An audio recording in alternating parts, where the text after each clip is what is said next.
If you are over 65, stop for a moment and really listen to this, because what I am about to tell you may quietly change the way you think about your body, your independence, and your future. For decades, we've been told a comforting story. Just keep walking. Walk every day and you'll stay strong. Walking is the best exercise for older adults. It sounds reassuring, safe, simple, almost too good to question. But here is the uncomfortable truth that most people never hear until it's too late. Walking alone is not protecting your legs as you age, not even close. Surgeons, physical therapists, and mobility specialists see this reality every single week. They see older adults who walk faithfully every day, sometimes for miles, yet still struggle to stand up from a chair. They see people who never miss their morning walk, but grip stair railings in fear. They see knees shaking, balance failing, and confidence quietly disappearing. And the most heartbreaking part? These people did exactly what they were told. They walked. So why are they still losing strength? Why do falls keep increasing with age, even among active walkers? Why do so many older adults suddenly reach a moment where one small misstep changes everything? Mobility, independence, even where they are able to live. The answer isn't laziness. It isn't bad genetics. And it certainly isn't because you didn't walk enough. The answer is something far more unsettling. Walking does not activate the muscles that age attacks the fastest. As we grow older, muscle loss accelerates, quietly, steadily, year after year. And the muscles that disappear first are not the ones walking relies on. They are the muscles that help you rise from a chair, stabilize your ankles, lift your feet, and catch yourself before a fall. When those muscles weaken, walking becomes an illusion of safety. You're moving forward, but you're losing the strength that actually keeps you upright. That's why so many falls happen not during long walks, but when standing up, stepping off a curb, or turning too quickly in the kitchen. This is not meant to scare you. It's meant to wake you up. Because the story does not end with decline. It ends with knowledge. In this video, you're going to learn why walking isn't enough after 65, and more importantly, what surgeons actually recommend instead. Simple movements, joint safe, proven to restore strength where it matters most. Stay with me until the end. Because once you understand what's really happening inside your legs, you'll never look at walking the same way again. What most people don't realize is that doctors don't measure aging by wrinkles or birthdays. They measure it by movement. In hospitals and rehabilitation clinics around the world, surgeons and physical therapists rely on a few simple motions to predict something far more serious than fitness. They use them to predict independence, fall risk, whether someone will be able to live on their own or will quietly begin losing freedoms they never imagined they'd lose. And one movement, more than any other, tells them the truth. Not how far you can walk, not how many steps your watch records, but whether your legs are strong enough to support your own body when it matters. This is where the story most people are told completely breaks down.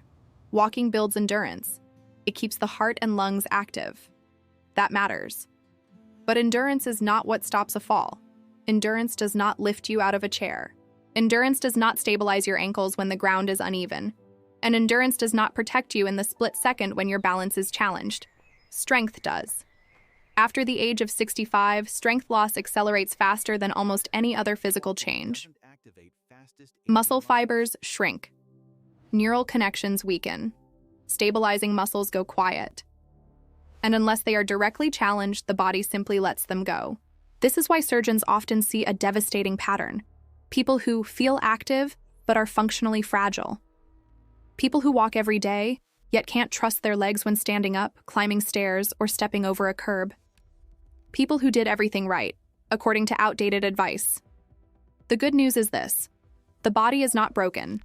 It is simply understimulated in the wrong places. When you give your muscles the correct signals, they respond, even in your 70s, 80s, and beyond. Research confirms this. Surgeons see it every week. Strength can return, balance can improve, confidence can come back. That is exactly why this channel exists. If this is your first time here, welcome.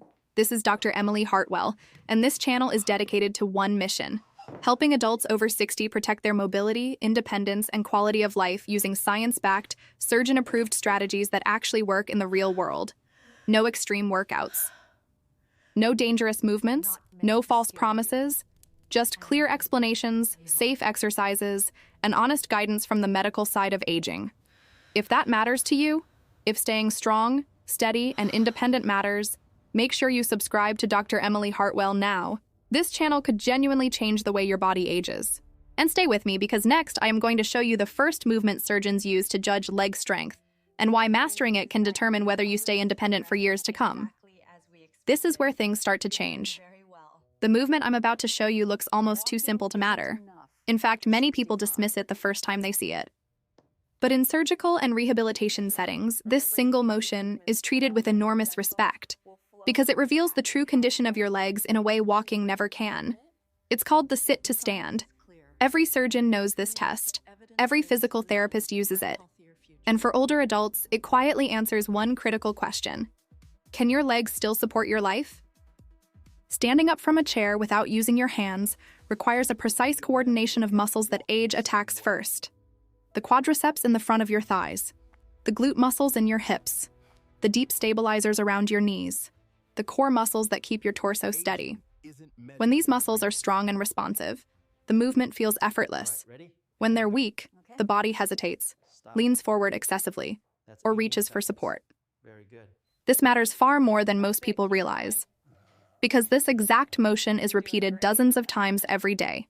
Getting out of bed, standing up from the toilet, rising from a sofa, stepping out of a car. Each time, your safety depends on your legs being able to lift your body smoothly and under control. Walking does not train this movement pattern, not even a little. Walking allows the body to stay upright, supported by momentum. Sit to stand demands pure strength. It forces the muscles to generate force from a dead stop. That is why surgeons trust it so deeply. To practice it safely, sit on a sturdy chair with your feet about shoulder width apart. Lean forward slightly, engage your legs, and push through your heels to stand up. Then lower yourself back down slowly, resisting gravity the entire way. That slow descent is just as important as standing up. It builds control, not just power. If you need to use your hands at first, that is not failure. It is information. With consistency, your legs will adapt. Muscle fibers wake up. Neural pathways reconnect. What felt difficult becomes steady. What felt unstable becomes reliable. Within weeks, many people notice something profound. Standing no longer feels like a risk. It feels automatic again. This is how strength quietly returns. Not through exhaustion, not through pain, but through precise, intentional signals to the muscles that matter most. And once these muscles begin to respond, something even more important happens. Confidence returns. You start trusting your body again. And that trust is the foundation of independence. But leg strength does not stop at the thighs and hips. There is another overlooked area, one that surgeons call the second heart of the body. And if it's weak, no amount of walking can protect you. That's what we're going to talk about next. When people think about leg strength, their attention almost always goes to the thighs or the hips. Those muscles are visible. You can feel them working. They get sore, so it's easy to assume they're the most important. But surgeons know better. There is a smaller, often ignored group of muscles that quietly determines whether you stay upright or fall. Muscles that react faster than conscious thought. Muscles that correct your balance before you even realize you're losing it. These are the calf muscles. In medical settings, the calves are sometimes called the second heart of the body. They help pump blood back upward. They stabilize the ankles. They control the fine adjustments that keep you steady when the ground isn't perfect. And here is what almost no one is told. After the age of 65, calf muscles weaken faster than nearly any other muscle group in the body. Walking does activate them, but only at a very low level. Usually no more than 20 to 30% of their capacity. That is nowhere near enough to stop age-related muscle loss. This is why people who walk daily can still feel unsteady on stairs, uneasy on uneven sidewalks, or fearful of slipping on smooth floors. Surgeons see this pattern constantly. Ankles that don't respond quickly enough, steps that feel uncertain, balance that disappears without warning. The solution is not to walk more. The solution is to strengthen the calves directly. This is where heel raises become critical. Standing near a wall or a chair for support, slowly rise onto your toes as high as you comfortably can. Hold for a brief moment at the top. Then lower yourself back down slowly, with control. That slow lowering phase is where stability is rebuilt. This movement activates up to 100% of the calf muscles. It strengthens the deep fibers responsible for balance. It reinforces the Achilles tendon, and it retrains the nervous system to respond quickly when stability is challenged. Research shows that older adults who perform calf strengthening regularly experience a dramatic reduction in fall risk, especially on stairs and uneven ground. But something even more important happens over time. Your steps begin to feel lighter. Your ankles feel more secure. Walking becomes smoother, not because you're walking more, but because your body finally has the strength it needs to support each step. And yet, even with strong thighs and stable ankles, there is one final weakness that quietly sabotages mobility in older adults. It affects how high you lift your feet. It determines whether you shuffle or stride. And it plays a major role in tripping. That weakness lives in the hips. And that's where we're going next. The final weakness surgeons see again and again is not always obvious at first. It doesn't announce itself with pain. It shows up quietly in the way the feet begin to drag, in the way steps get shorter, and in the growing fear of tripping over things that never used to be a problem. This comes from weakening hip flexors, the muscles responsible for lifting your legs. These muscles help you step into a car, climb stairs, clear curbs, and recover when you stumble. When they weaken, the body adapts by shuffling. Feet don't lift high enough. Reaction time slows. And suddenly, everyday environments feel dangerous. Walking does almost nothing to strengthen hip flexors. That's why so many people who walk daily still struggle with stairs or trip over small obstacles. Their endurance is intact, but the lifting mechanism is failing. The solution is simple: controlled marching knee lifts. Holding onto a chair or counter for support, slowly lift one knee as high as you comfortably can. Lower it with control. Then switch sides. This movement retrains the nervous system to lift the feet properly again. It strengthens deep pelvic muscles. It restores coordination between the brain and the legs. At first, this exercise may feel surprisingly difficult. That doesn't mean you're weak. It means these muscles have been ignored for years. And when they are finally asked to work, they respond. When you combine this movement with sit-to-stand and calf strengthening, something powerful happens. You're no longer just moving. You're rebuilding the systems that keep you independent. This is the difference between being active and being safe, between being mobile and being confident. Walking keeps you healthy. Strength keeps you independent. And here is what I want you to understand most of all. It is not too late. Muscles can grow at any age. Balance can improve. Stability can return. Surgeons and therapists see it every week in people in their 70s, 80s, and even 90s. Now I want to hear from you. In the comments, tell me your age and which movement feels hardest for you right now. Standing up, balance, or lifting your legs. Your experience matters, and you're not alone in this. If this video helped you understand your body in a new way, make sure you're subscribed to Dr. Emily-Hartwell.